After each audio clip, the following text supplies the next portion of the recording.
The Iranian government is seen by Canada and other countries around the world as a violator of human rights and a sponsor of terrorist networks.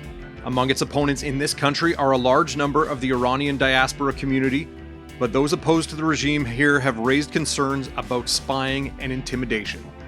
I'm Dave Breckenridge, and this is 10-3. Reporter Tom Blackwell joins me to discuss the fears of those Iranian Canadians who have voiced opposition to the regime back home and how the federal government is approaching the issue. Don't forget, you can find us on Apple Podcasts, Spotify, Google, pretty much anywhere you get your podcasts. I'd love it if you could leave us a rating, a review, or tell your friends about the show. So, Tom, you recently took a look at some concerns in the Iranian community in Canada about, I guess, the reach that country's regime has overseas. And, for starters, to give people a sense of the Iranian community in Canada, how big is the diaspora here? Yeah, well, it has just over the last 40 years or so, it's grown sort of, maybe not exponentially, but it's grown very quickly.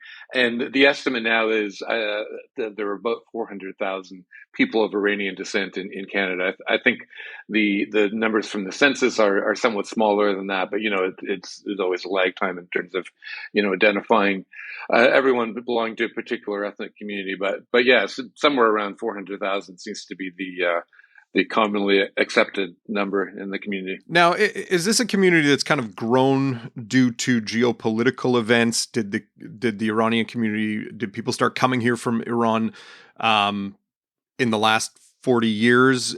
And was it a case of trying to flee regime change? Was it people taking the normal immigration track here? How's the community grown here? Yeah, I mean, it's very much a result of political changes in Iran. There were apparently, a small number of people of Iranian descent in Canada before the Islamic Revolution in 1979, but really, not a significant number.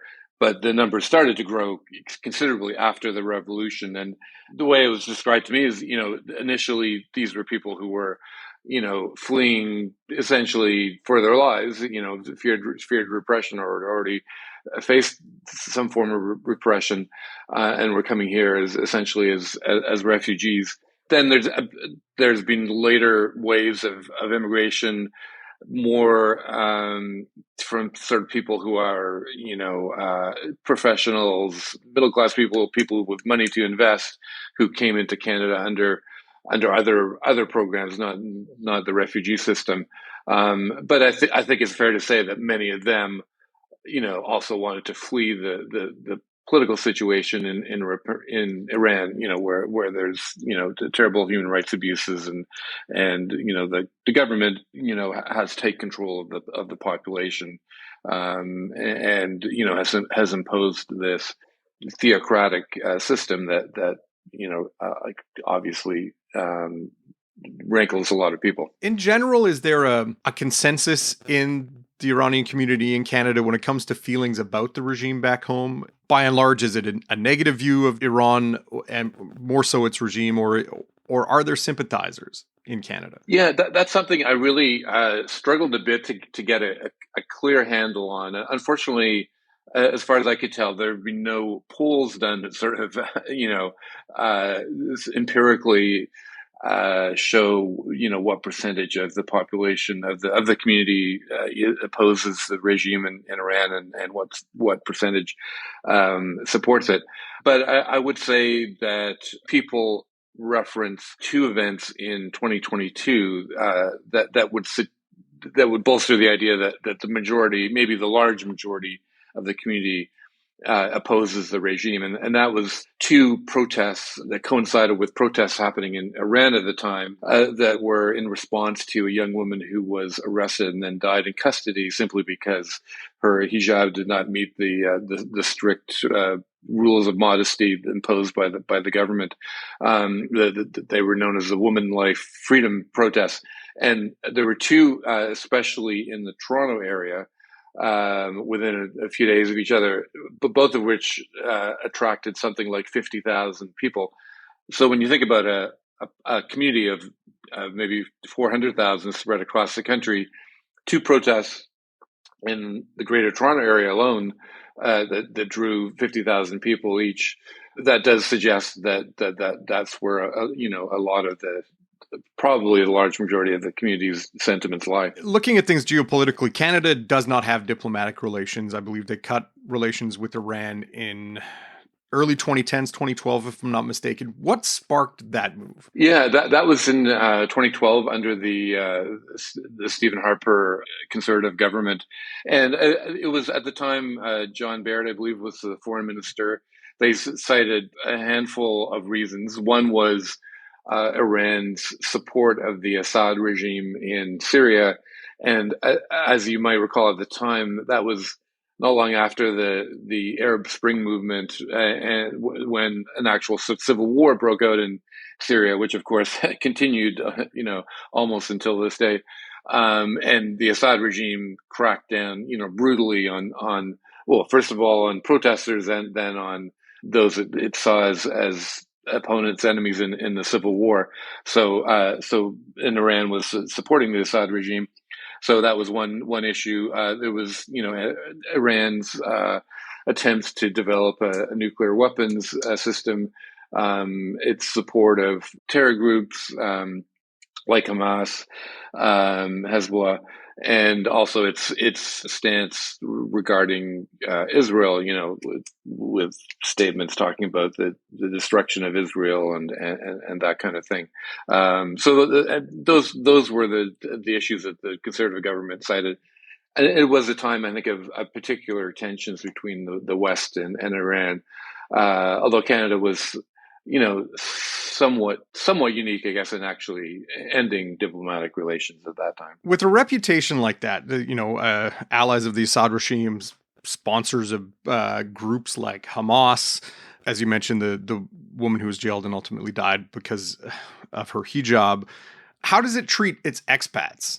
And what are the fears of those living in Canada? Yeah, well, I mean, and that was sort of a big focus of my story, because I mean, it is, it is fairly remarkable. I think, the extent to which people in the community here are still fear this regime that's based, 10,000 kilometers away. And, it takes different forms. Often it's people who speak out here in Canada. Their relatives still in Iran are persecuted. They're brought in for interrogation, that kind of thing. One of the Iranian Canadians who had family members killed in the Ukrainian International Airlines shoot down and crash a few years ago. His parents were barred from leaving Iran, i.e., visiting their son in Canada for a couple of years. That same person, Hamid Esmailian, and he has been really probably the most outspoken of the family survivors of that crash. He was featured in a full-page newspaper feature in Iran that had photographs of American and Israeli political and military figures, and called them murderers, and had like targets printed over their photographs. Mm-hmm. And Hamid was placed amongst those with this target over him, over his photograph, and and being called a murderer. So there's certainly lots of that. It seems to be lots of that kind of intimidation, sort of from afar, and cyber attacks, that kind of thing, misinformation, spread online. But it does also become a little more tangible than that. We'll be right back.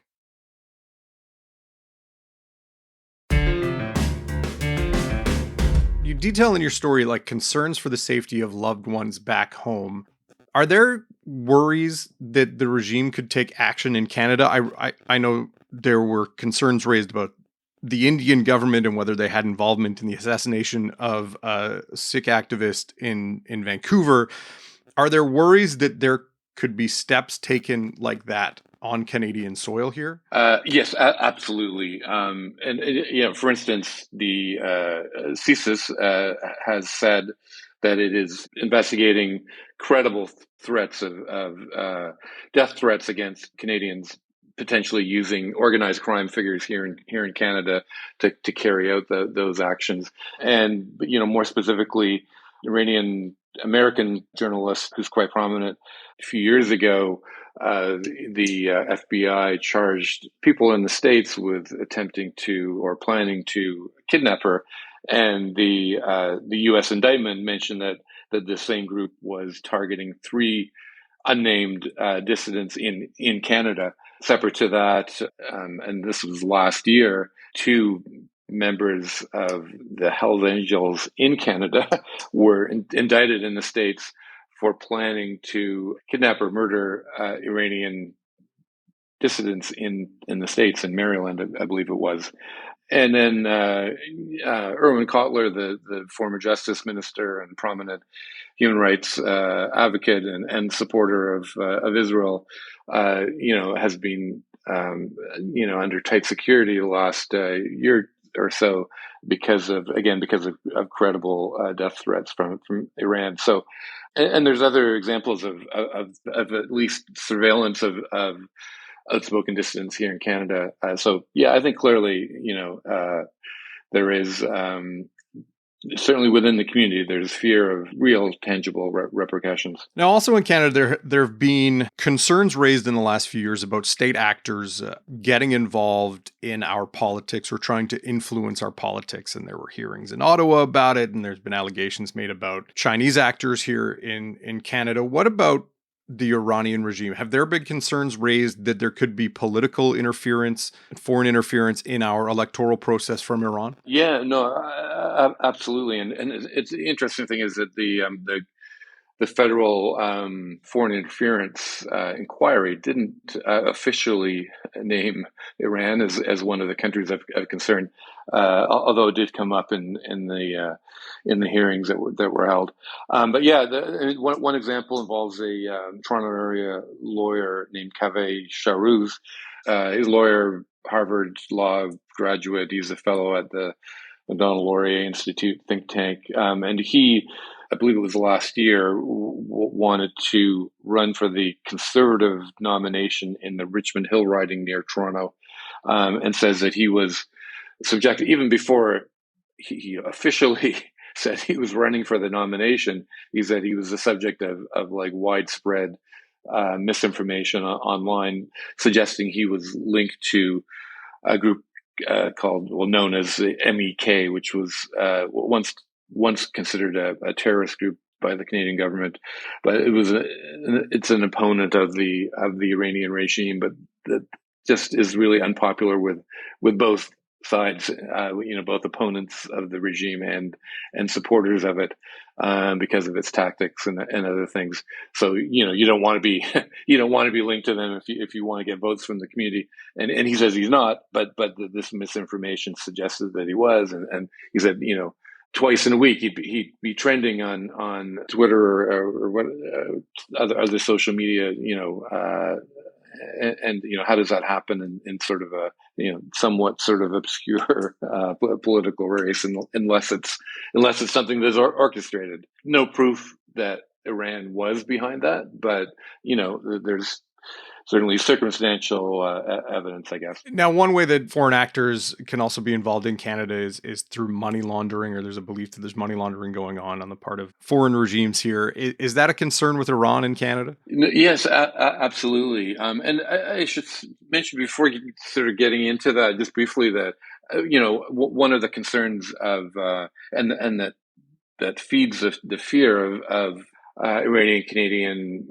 dissidents, activists here in Canada is that it seems like there has been, an inordinate number of, senior officials and the like from Iran that have managed to get into Canada either as visitors or even as permanent residents.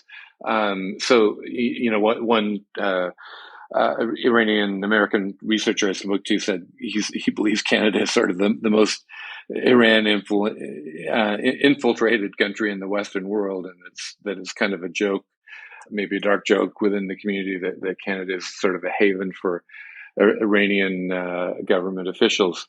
So, anyways, with that as a background, yeah, I mean, there seems to be a lot of at least circumstantial evidence of money laundering.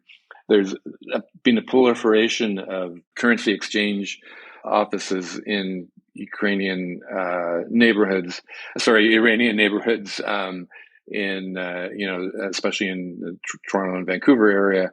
One person told me that they had heard that just one of these offices process like millions of dollars a day, and on top of that, FINTRAC, the federal money laundering sort of watchdog, has recorded a growing number of suspicious transactions involving Iran that are reported to it by financial institutions, and has apparently asked for even more stringent monitoring of those kind of transactions. So it would appear to be very concerned about the potential of money laundering. Is there anything that the federal government is doing to try and address these issues? I know China and India seem to have gotten a lot of attention in terms of foreign interference in Canada, but what is the federal government doing or looking at doing in relation to Iran? Yeah, well, I mean, it's certainly on paper a fair bit has been done. It's, for instance, and this relates to what I was saying about all these former or current officials, showing up in Canada.